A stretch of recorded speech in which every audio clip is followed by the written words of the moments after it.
Hey, welcome back to the channel. Today we're going to be doing another ancient coin restoration video. I'm going to be taking this ancient Roman coin that was minted almost 2,000 years ago and used by everyday ancient people and clean and restore it back into a condition where I can A, identify it, B, it can be preserved, and C, it can better be appreciated for the piece of history it is. Hopefully, we can all learn something in the process. It's been sitting in the ground for so long, and finally today, together we can figure out what's under all that dirt, who's on this coin, where was it minted, and even where it circulated. Where did it travel before being buried? All these things and more we can learn. But before we get started, let me just show you a little bit about this piece that we're going to be preserving today. So here we have this ancient Roman coin, and as you can see, it is covered in a kind of thick incrustation of dirt. Think of this almost like plaque on a tooth. It's like very rough and hard and doesn't come away easily. You can't just take a toothbrush to this and expect it to just come off the coin. Anything loose has already been, scraped off by hand or by brushes before I purchased this coin. And what I'm left with is basically this concretion of ancient sediment. You can see the reverse here is especially covered. And really the only details I can make out are some of the edges here of the actual die. And I can see some lettering probably along the ridges here and what looks like where a mint mark would be. And I'm assuming, based on other coins, that this is some sort of figure of a god or an emperor doing something, probably some votive offering or something, but we'll find out. But when you go to the obverse of the coin, you can see a little bit more detail. Once again, we get our kind of edge of the coin die right here. You can kind of see all the beading that's probably under that. And then we have a legend, which is going to tell us which emperor this is. And then lastly, we have the actual bust of the emperor. And I can tell from looking at this that this is a right-facing bust. You can see his nose right here, and where his mouth would be and his chin. And then here's a crown. It's called a radiate crown. And you can see kind of these spikes of a crown. And that's a very common piece of imagery to be on an emperor's head on one of these coins. And because I see a radiate crown here, I can already basically be sure that this is an Antoninianus, which is a debased Roman silver coin. It was issued in the late Roman Empire and would have been worth 2 denarii.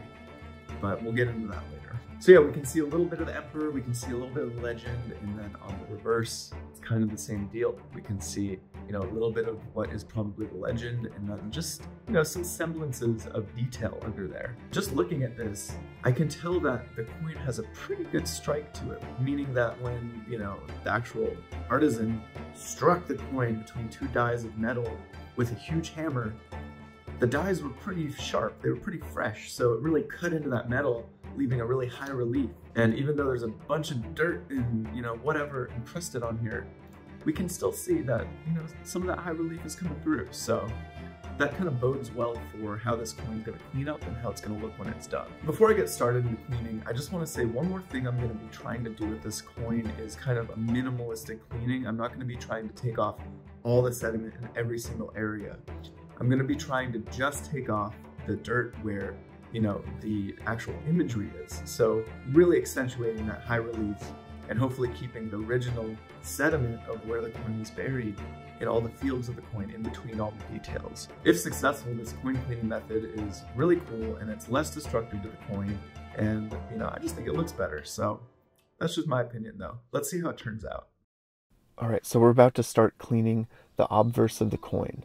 And on this side, I'm expecting that there's going to be, well, a bust of an emperor. Whoever this is under here will probably see their bust. It could be wearing armor, it could be wearing robes, it could have a crown, a laurel wreath. There's a lot of possibilities that could be under this dirt, and I'm really excited to see what's under here and who this is.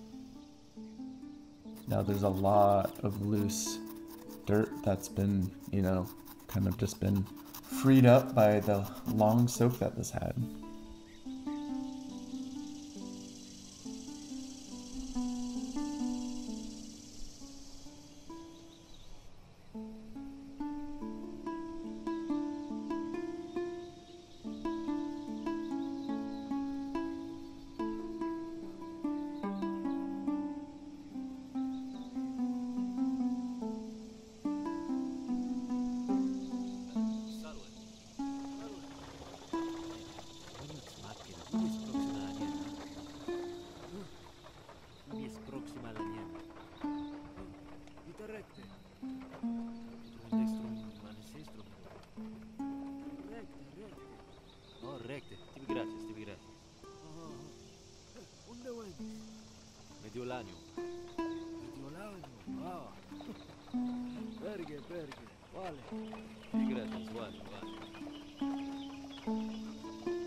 So as we clean away more here, I'm starting to work on the legend that's above the bust of the Emperor.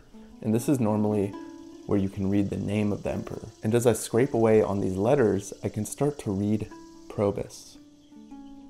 So we know this is a coin of Probus, but who was Emperor Probus?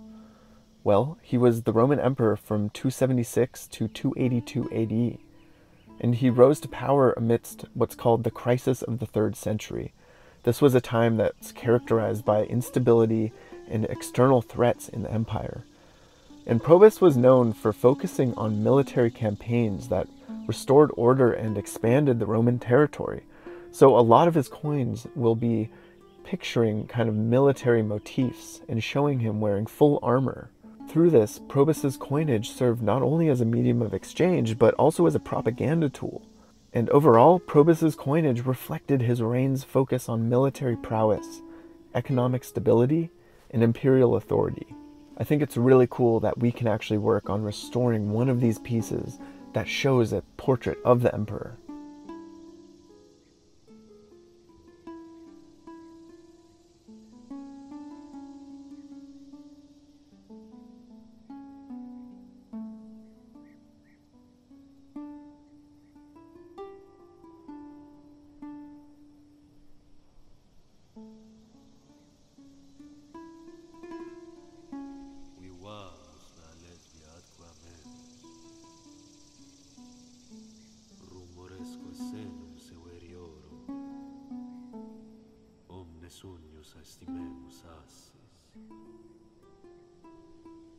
So I want to talk a little bit about the cleaning style that I'm going for when I approach this coin.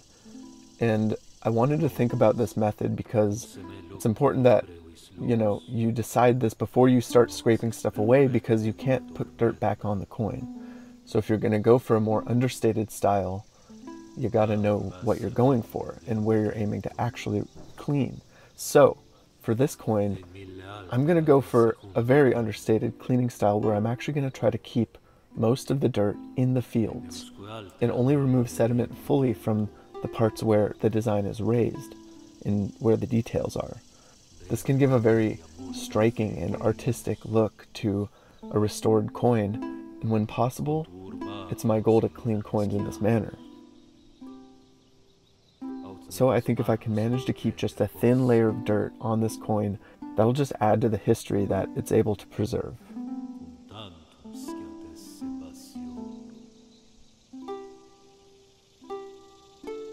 I've done a pretty fine pass on both sides of the coin now, so what I'm going to do is move on to some final detail work, and then after that, I'll rinse off both sides of the coin to get rid of any loose stuff on there. And then we're going to move on to the final stage of the cleaning process here, which is to apply a layer of preservative wax. And I do this in most of my videos. You've probably seen me do it before. Renaissance wax is a trusted, brand of wax. Apparently it was developed by the British Museum originally. That's at least what they say. And it helps to not only coat an artifact in a layer of wax that keeps it from the elements, but it also makes it look kind of nice, right? Because a nice polished wax coating in a lot of cases looks a little bit more flashy than a dirty matte finish. And once we have all that, finally, we're ready to attribute this restored Roman coin. I know that the emperor is Probus because I can read it in the legend, but he has a lot of issues of coins.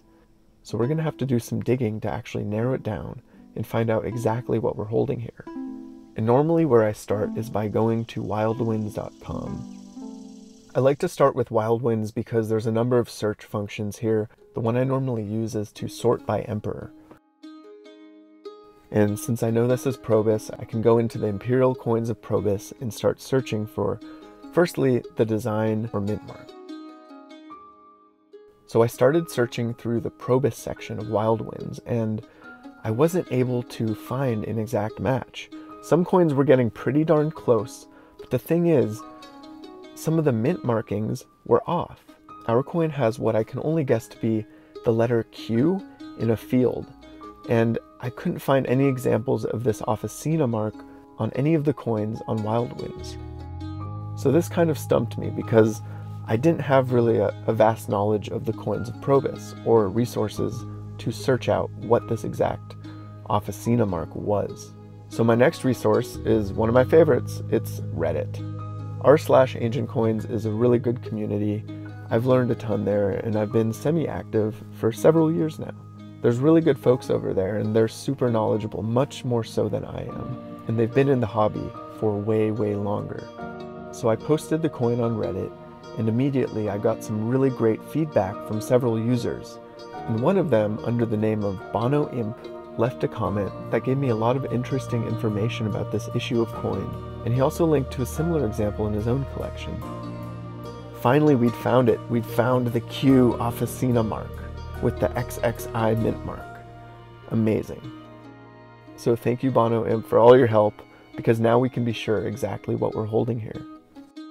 The coin we've just restored is an Antoninianus coin of Emperor Probus. An Antoninianus coin was thought to be valued at 2 denarii, and it was normally struck in debased silver or straight up plated silver. In fact, some of the later ones start to not even resemble silver at all because their silver content is so low, they look more like they were struck in bronze. On many of these later Antoninianus coins, the silvering has completely washed away and we're left with still a very nice patina, such as this example. These coins were the late Roman emperor's answer to constant debasement and inflation of their currency due to constant wars and turbulent times. The obverse of this coin shows a beautifully engraved, radiate bust of Probus. This means that he's wearing what's called a radiate crown, which you can see because there's several spikes jutting out of it. The emperor, faced right, is dressed in a suit of Roman armor, and you can see the links or scales of his armor coming through in the engraving, which I think is really cool. The reverse of the coin shows the god Salus facing right, holding a serpent and feeding it from what looks to be like a bowl or a patera, which was like a shallow cup used in ritual sacrifices. Underneath that is our officina mark of a Q, and under Salus is the XXI mint mark of Siscia. And in his Reddit post, user Bono Imp left a pretty interesting anecdote about this design. He says, "A very nice coin of Siscia which seems to have wandered to Syria, where these white sands are very common." And he's referring here to the color of the kind of light sediment that is left on the coin. A coin with similar deposits from my collection, Syria or Israel, where such sands are also found. The coin exhibits the classic Siscia G on the obverse and reverse, with a very sharp terminus at the bottom and a little anvil. This is nearly 100% guarantee that the coin is from Siscia. Do coins of that mint exist without the special G? Yes, and lots of them, but finding this G on coins of the other mints is astronomically rare. So I just thought that was a really interesting insight, and thank you again, Bono Imp, for that information. So there we have it, a beautiful Antoninianus of Probus that still has some of its original sediment caked to it. This coin is dripping with history, and we've only scratched the surface of the stories it has to tell. But for now, it can be safe and it can be preserved and appreciated for the history it holds. So thank you so much for sticking around and watching this coin restoration. I'm working on a lot more of these videos, and I'd love to hear your feedback. If you enjoyed it, if you have any suggestions or any information about this coin, I'd love to hear it. But until then, stay safe, and I'll see you next time.